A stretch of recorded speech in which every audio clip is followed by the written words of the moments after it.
Puchi Lora, buenos días. Muy buenos días, Amelia Deschamps. Buenos días a todos y a todas. Bueno, todo el mundo orando por esa gran cantante dominicana, ¿verdad? Luchi Vicioso. Todo el mundo pendiente. Miren, ayer hubo un incidente interesante en el juicio Odebrecht. Este gobierno llega a toda clase de colmos y lo seguimos tolerando. Resulta que le tocó por orden alfabético, le tocó primero a Andrés Bautista responder las acusaciones que le formuló el Ministerio Público. Y su abogado, Carlos Salcedo, dijo que Andrés Bautista había sido el presidente del Senado cuando se aprobaron 3 préstamos, ¿verdad? Y entonces hizo una comparación con lo que se aprobaron siendo presidente del Senado Reinaldo Pared Pérez. Ellos no hicieron ninguna acusación contra Reinaldo Pared Pérez, porque si alguien tiene que hacer una acusación, tiene que ser el Ministerio Público. No lo mencionaron ni siquiera en la primera fase del proceso. Ellos constituyen un inculpado y su abogado que lo está defendiendo. Entonces, dice Carlos Salcedo, oigan este dato que dio, que bajo la presidencia de Andrés Bautista fueron aprobadas obras de Odebrecht por 266.687.000 dólares. Repito, 666.6 millones de dólares. Y que bajo la presidencia del Senado por Reinaldo Pared fueron aprobados 3.003.637.998. Es decir, él no dijo cuántas veces más era eso, pero yo lo saqué. Son 11 veces y pico más. Bajo la presidencia de Reinaldo Pared en el Senado se aprobaron 11 veces y pico más dinero para Odebrecht que en la presidencia de Andrés Bautista. Nadie está acusando ni defendiendo a ninguno de los dos. Pero eso es un dato objetivo. Y un poquitico más adelante vamos a decir por qué tiene una importancia vital. No solamente lo que es obvio, sino que hay algo más. Entonces, ¿qué pasa? El abogado de Andrés Bautista dijo que Reinaldo Pared no está siendo procesado. Eso dijo el Ministerio Público. Es decir, cuando Carlos Salcedo defendió de esa forma a Andrés Bautista, que dijo, aprobó mucho menos préstamos que la presidencia de Reinaldo Pared. El Ministerio Público reaccionó de inmediato, los fiscales, y dijeron, le pidieron al juez que prohibiera que se mencionara a Reinaldo Pared, porque dicen ellos, él no está siendo procesado, él no es parte de este proceso. Ajá, precisamente lo que está preguntando la defensa es, ¿por qué su defendido es parte y el que aprobó más préstamos que él no lo es? Eso es lo que están hablando. No es de otra cosa. Entonces, eso el juez pero no le están haciendo imputaciones. No, pero por eso el juez incluso rechazó la observación que hizo el Ministerio Público, sí. Porque dijo, el juez dijo, la ley en ningún momento prohíbe que usted cite a quien usted entienda que debe citar si esos argumentos le sirven para estructurar su defensa, claro, y establecer por qué usted entiende que no es culpable. Por eso rechaza la propuesta del Ministerio Público, que lo que alegaba era que incluso como Reinaldo Pared no estaba ahí y no tenía quien lo defendiera, entendía que se estaba afectando su moral. Y los abogados de Andrés Bautista decían, no, nosotros lo que estamos es estructurando nuestro argumento. El que está ahí es Andrés Bautista y tiene quien lo defienda, que son sus abogados, y eso era lo que estaban haciendo. Entonces, correcto, es interesante eso. Entonces, dice el Ministerio Público, que era el que tenía que investigar a todo el mundo, ¿verdad? Dice el Ministerio Público en audiencia que como Reinaldo Paredes no está siendo procesado en ese juicio, las argumentaciones de los abogados de Andrés Bautista son, dicen ellos, malintencionadas, perniciosas y maliciosas. Sí, el Ministerio Público está para investigarlo todo y no quiso investigarlo todo. Pero si alguien se refiere a los que ellos no quieren tocar, entonces dice que ese es malintencionado, pernicioso y qué más, y malicioso. Es decir, que el Ministerio Público le carga el dado de la investigación sobre los opositores, porque eso es lo que están demostrando ahí. Que cargaron el dado a los opositores y trataron con mano de seda a los oficialistas. Pero el malintencionado no es el Ministerio Público que hizo eso, sino el otro que se está defendiendo. Ese es el que tiene mala intención y es pernicioso y malicioso. Es decir, que según el Ministerio Público, lo pernicioso, lo malicioso, lo malintencionado es decirlo, no hacerlo. Entonces, otro de los abogados de Andrés Bautista entonces intervino y destacó la forma en que la mención de Reinaldo Paredes tocó la sensibilidad de los representantes del Ministerio Público. Entonces, tal y como tú señalaste, el juez Francisco Ortega Polanco no le dio la razón al Ministerio Público. Le dijo, ellos tienen derecho a hacer todas las comparaciones que ellos quieran, ¿verdad? Entonces, lo más importante es que después que pasó eso en el juicio, la Procuraduría General de la República emitió una nota de prensa que yo no sé dónde tenían la cabeza puesta o el cerebro. Es una nota de prensa en la que le dan, en el fondo, esa no es su intención, pero le dan la razón a la defensa de Andrés Bautista. Porque, ¿qué dice? Yo la voy a leer hasta con el título y todo que ellos le pusieron. Le pusieron este título. Dice, Ministerio Público demostró que Andrés Bautista presidía el Senado cuando se aprobaron financiamientos del acueducto de la línea noroeste e hidroeléctrica de Palomino. Que ellos probaron que él presidía el Senado. Eso nada más hay que buscar el archivo de cuando se aprobó. Pero eso es lo que dicen. Eso es lo que dice la Procuraduría. Entonces, justamente el mismo argumento que estaba usando la defensa de Andrés Martínez. De Andrés Bautista. De Andrés Bautista. Entonces, voy a leer textualmente el comunicado es corto, de la Procuraduría. Dice lo siguiente. Según las actas certificadas de sesiones del Senado de la República, durante la presidencia del acusado Porfirio Andrés Bautista García, en ese hemiciclo se aprobaron los contratos de préstamo por mayores montos. Oye, por mayores montos. Para el financiamiento del acueducto de la línea noroeste y de su ampliación, obras construidas por un consorcio liderado por la constructora brasileña Norberto Odebrecht. La primera de esas aprobaciones se realizó en la sesión celebrada el 20 de marzo del 2002, presidida por el acusado Bautista García, en la que se aprobó el financiamiento inicial de la obra del acueducto de la línea noroeste mediante un contrato de préstamo por un monto de $129.089.000, así como también un préstamo complementario por $32.672.000 aprobado en la misma fecha. Asimismo, también como presidente del Senado, el imputado Bautista García encabezó la sesión de fecha 30 de agosto de 2005, en la que se aprobó a unanimidad, estaban los legisladores de ellos también, el contrato para el financiamiento de la ampliación del acueducto de la línea noroeste por un monto de $89.925.000.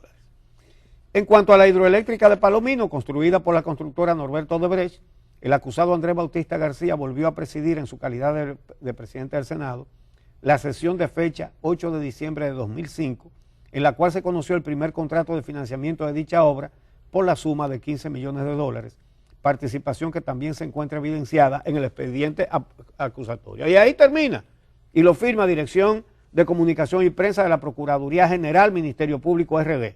lunes 11 de febrero de 2019. Sin darse cuenta, le dieron toda la validez al argumento de la defensa de Andrés Bautista. Ellos están diciendo que lo están acusando porque él era el presidente del Senado cuando se aprobaron esos 3 contratos, y lo que está diciendo la defensa de Andrés Bautista no es que por qué no está uno que presidió mucho más sesiones donde se aprobaron mucho más préstamos por muchísimo más dinero, 11 veces y pico más dinero. ¿Qué es eso? Le están dando la razón sin darse cuenta.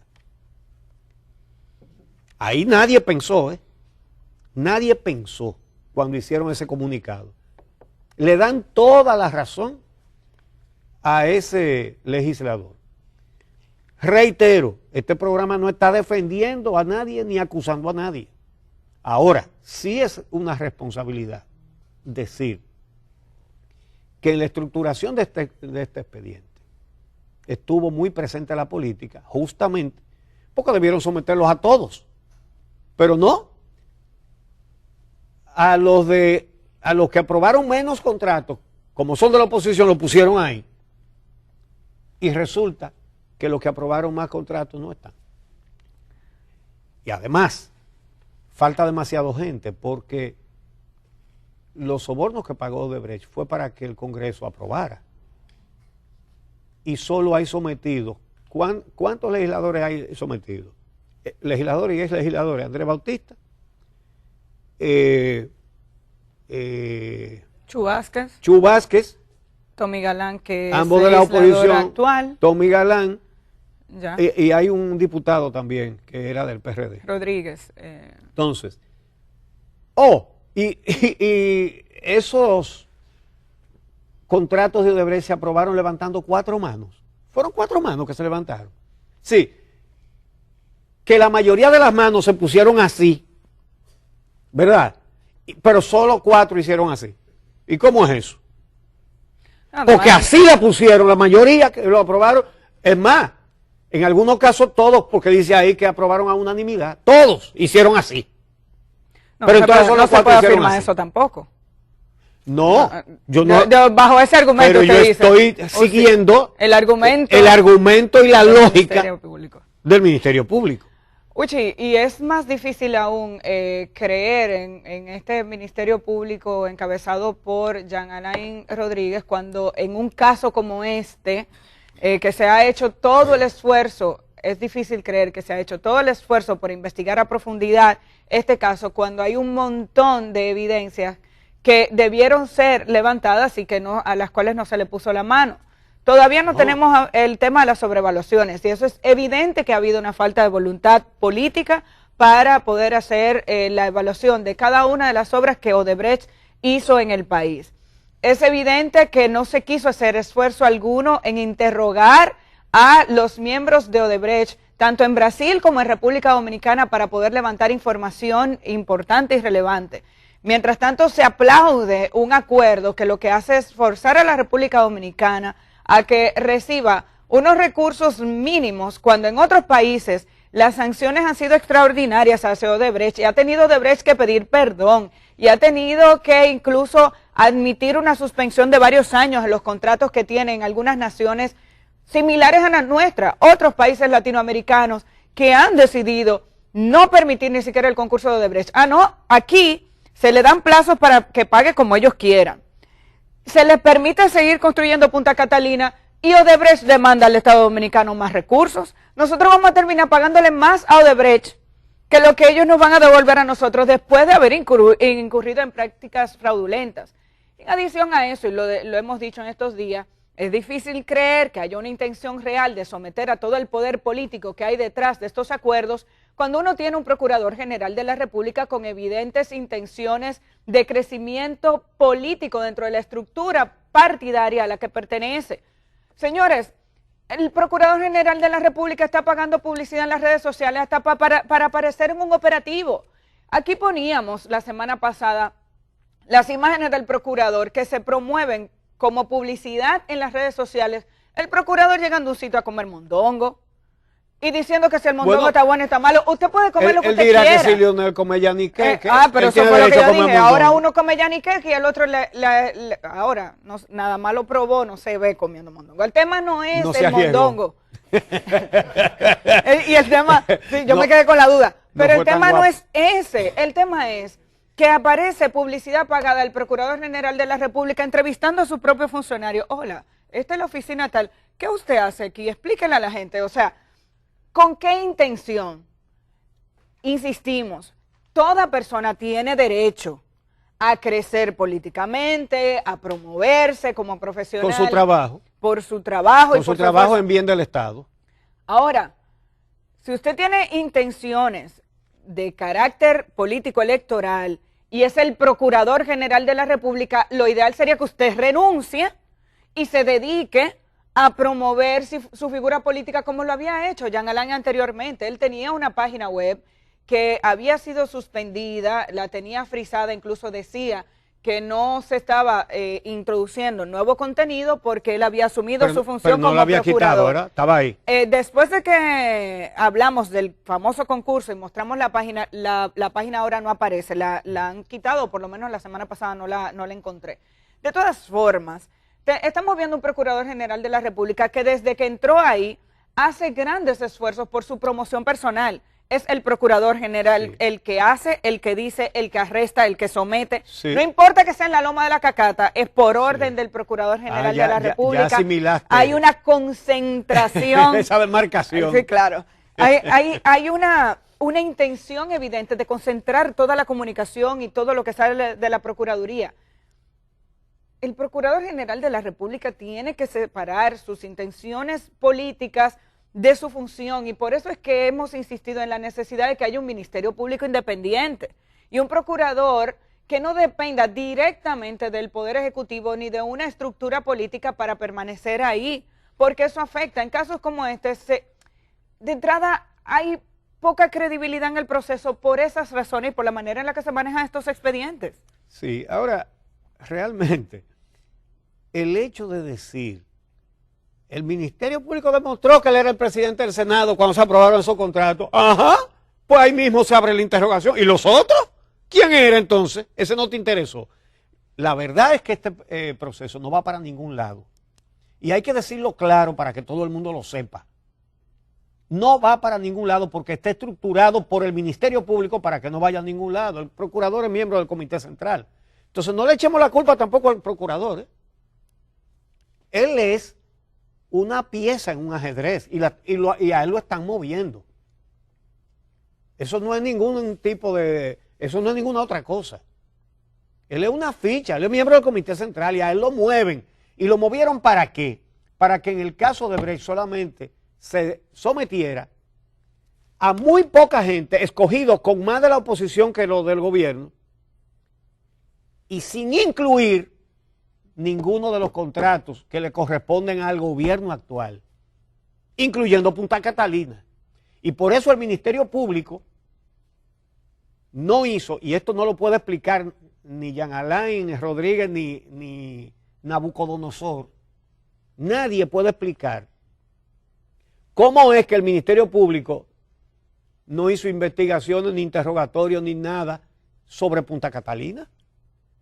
La explicación todo el mundo la sabe, lo que pasa es que no es legal. Es conocida, mas no legal. Tampoco es decente. No, eso no es decente. Todo el esfuerzo fue para mantener fuera el gobierno de Danilo. Y entonces incluyeron más de los PRMistas, que eran PRD antes, más que incluso los de Lionel. Una manipulación política y una estructuración de expedientes que está hecha adrede para que se caiga, como lo dijo la juez Miriam Germán Brito. Ese expediente, con ese expediente ese caso se cae. Lo dijo, porque habló muy claro. Todo esto es una pantomima. ¿Hasta cuándo vamos a seguir soportando esto? Esa es la pregunta. La verdad es que uno se tiene que preguntar muchas veces, ¿y qué es sangre maco que tenemos todos los dominicanos o es que nos están dando diazepam en el agua que sale del acueducto? ¿Qué es lo que nos pasa? que vemos estas cosas y nos quedamos impasibles. Pero usted sabe lo que es ellos decir, proclamar, le demostramos que él era el presidente del Senado, ajá, y después de ese, ¿qué pasó? ¿Qué pasó con los otros presidentes del Senado? Con el otro. Repito, no estamos acusando a nadie de nada, ni defendiendo a nadie de nada tampoco. Estamos señalando cosas que se caen de la mata. Y además una intención expresa y evidente de tapar lo que se ha hecho durante el actual gobierno. Eso es todo lo que está pasando ahí. Pero esto es insólito, es este comunicado que sale hoy de la Procuraduría. Insólito, le probamos que él era el presidente del Senado, ajá. Y te paraste ahí entonces. ¿Y por qué te paraste ahí y no seguiste? Comenzaste a contar, cogiste un calendario, ¿verdad? Y comenzaste hace varios años. Y ahí hiciste así, ¡pum! Y te paraste ahí. Dijiste, de ahí para allá, ni para allá voy a mirar. Entonces, esta sociedad tiene que hartarse de eso. ¿Cómo que no nos hartamos de eso? Aquí hay que hartarse y enfogonarse, lo dije con F, ¿verdad? Y enfogonarse y decir, esto no puede ser más y no va más. Ahora, han aprobado una ley de partido electoral. Digo, un régimen electoral que está diseñado para no salir nunca del poder. Cosa positiva, bueno, que ya solo el presidente de la Junta tiene que ser abogado, los otros no tienen que hacerlo. Pero, oigan qué perla, no se prohibió la militancia política para los miembros de la Junta Central Electoral, no se prohibió. Yo me imagino que si Leonel gana, Roberto Rosario vuelve como presidente de la Junta. Lo cual no sería nada, ¿eh? Aquí, digo, en cualquier otra sociedad, eso produciría un terremoto político aquí, ¿no? Pero los culpables de los hechos son ellos, pero los responsables de que lo sigan haciendo somos nosotros, los ciudadanos. Nos rehuyamos nuestras responsabilidades. Entonces, le pusieron tope a los gastos de campaña. Oh, sí, un candidato a la presidencia puede gastar 1.000 milloncitos de pesos. ¿Cómo puede haber competencia donde tú dices que pueden gastar y el que está en el poder tiene todos los cuartos del mundo porque el Estado es de él? Otra cosa. Cuando crean la Procuraduría Especializada en Asuntos Electorales, se había estado reclamando con razón,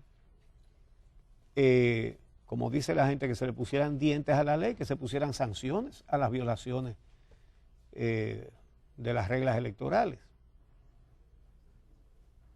Pero ¿qué pasa?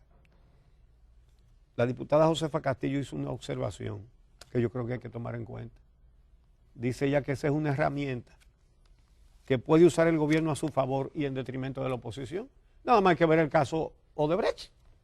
Esto que estamos comentando. ¿Cómo funciona la justicia? Méteme preso a los de la oposición. Esos son los responsables de todo lo que hicimos nosotros y ellos también. Entonces, ¿por qué pensar que manejarían con otro criterio la persecución de los delitos electorales? Bueno, tenemos que cambiarla. Si esa estructura es importante y de funcionar de forma adecuada, es un paso de avance, entonces lo que tenemos que cambiar es la selección de la gente que vaya ahí. Pero es que no la podemos cambiar, porque está hecho para no perder. Óyeme, es un mecanismo indestructible. Llegas al poder, te lo coges todo y con todo en la mano nadie te gana. Pero es que bajo ese argumento entonces no hagamos nada. Sí, eso nos reta a participar más. A eso es que me refiero, y a que haya una ciudadanía que entonces se empodere y que impida que ese tipo de nombramientos se haga, porque la pregunta es si esa Procuraduría Especializada de funcionar de manera adecuada constituye un paso de avance. ¿Funcionaría? ¿Necesitaríamos esos procuradores que estén específicamente capacitados en esa área, así como hay gente capacitada en asuntos de la mujer, en asuntos anticorrupción, yo hasta lo voy a decir entre comillas, porque hay gente capacitada, hay que ver a quién ponen, porque tenemos gente capacitada en temas de criminales y de delitos relacionados con lavado de activos, aquí hay gente capacitada. Según el maco la pedra, según el caso, se asigna a quien tú quieres poner o no. Entonces, si la estructura de funcionar de forma adecuada significaría un paso de avance, entonces lo que tenemos es que tener ciudadanos que se planten y digan, ustedes aquí no van a poner a quien ustedes quieran. Porque si no, el problema lo tenemos en todos lados, no en la Procuraduría Electoral, es en todos los lados que tenemos el mismo problema, que donde el poder político tiene la capacidad de designar a sus personas, a sus allegados, se toma el derecho de hacerlo porque nadie reclama y no ha habido una fuerza de los ciudadanos que le impida seguirse robando todas las estructuras, porque en todos los países hay funcionarios, pero la gente tiene que manejarse de forma decente una vez asume un cargo como este. Pero si los ciudadanos nos quedamos parados, como, eso es lo que pasa, y nada más se discute a través de las redes sociales. Pero estás coincidiendo conmigo. Si los ciudadanos no quedamos tranquilos, pues de eso que yo estoy hablando. Por eso, entonces no necesariamente es la Procuraduría especializada en asuntos electorales lo que está mal, es si permitimos que se use como les dé la gana. Tú me has oído a mí quejándome muchísimas veces aquí de que cuando hicieron la Constitución del 2010 y Leonel comenzó a nombrar a su socio Mariano Germán, presidente de la Suprema, a 3 jueces del partido en la Sala Penal de la Suprema para atajar la corrupción, a políticos en la Cámara de Cuentas, a políticos de su partido, obviamente, y de algunos aliados en la Junta Central Electoral y en el Tribunal Superior Electoral. Nosotros en este programa aquí pusimos el grito en el cielo y lo dijimos 60 veces, pero esta sociedad se quedó en silencio, lo admitió. De hecho, no recuerdo qué otro medio habrá hablado de eso. Pero esa es la realidad. Finalmente, lo peor de esta ley de régimen electoral es que prohíben las inauguraciones de obras, pero 60 días antes de las elecciones. Es decir, que un presidente puede pasarse 4 años usando el presupuesto del Estado para gastar más dinero en las publicaciones que en las mismas obras, con un retrato de este tamaño y poniendo, Danilo da tal cosa, Leonel da qué sé yo qué, Hipólito da qué sé yo cuánto, Balaguer da qué sé yo qué. ¿Cómo que Balaguer da? ¿Cómo que Hipólito da? ¿Cómo que Leonel da? ¿Cómo que Danilo da? No dan nada. Cogen, se aprovechan de los recursos del Estado para promoverse, para no apiarse de ahí, que ninguno ha querido apiarse de ahí. Entonces, señores, tenemos que entender que esas actitudes, primero, no es una persona, es que cada uno que llega ahí es lo mismo. Pero lo segundo es que nos están retando y tenemos que aceptar el reto. Pero si a usted le dan 2 galletas en la calle, usted va a decir, no, yo soy pacífico. Ajá. Usted pone la otra mejilla. Si usted pone la otra mejilla, lo acaban. Lo aburan a palo si usted pone la otra mejilla. Entonces, no se están dando golpes y nos están retando y nosotros somos demasiado cobardes. Eso se tiene que acabar. Tenemos que responder. Ahí está otra vez la Dirección General de Aduanas diciendo que ya no baja más del 8 el impuesto a los celulares. Un impuesto para sacarle el dinero de los bolsillos a cada dominicano.